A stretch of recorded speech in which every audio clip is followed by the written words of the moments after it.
Scenes of violence on the streets of the Emerald City. The Spotlight has obtained video of a wild stabbing that led to an AK-47 style rifle being fired in a Seattle homeless camp.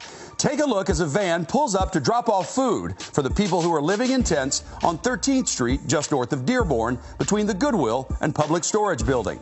The guy bending over to pick up food is David Charles Burchak. His wife has been having issues with a woman named Arias Beckett Sumpay, better known on the streets as Lady Gangster. Apparently, Burchak told Lady Gangster she needed to move her tent. Instead, she sneaks up behind him and shanks him repeatedly with a knife, lacerating his liver, intestines, spleen, and severing a tendon in his arm. Lady Gangster then casually heads up the stairs that leads towards 12th Avenue and the Navigation Center. Meanwhile, Burchak runs to his tent and grabs his rifle, managing to squeeze off a round before succumbing to his wounds. At that point, his friend, who is yet to be identified, takes the AK-47 style rifle and peels off a series of shots at Lady Gangster as she scampers up the hill. This is all happening at 10 a.m. on a Monday.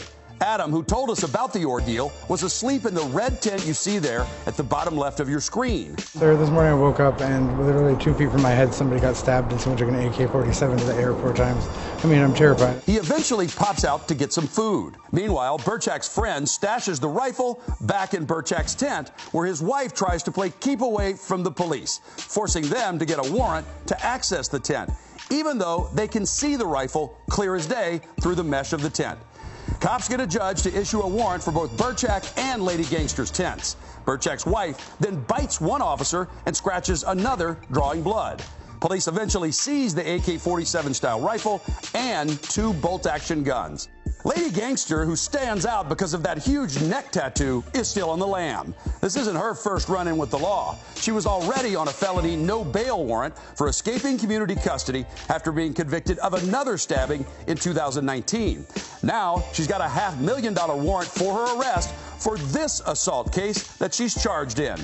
It's just another day on the mean streets of Seattle with shootings, stabbings, and bitings. Stay safe.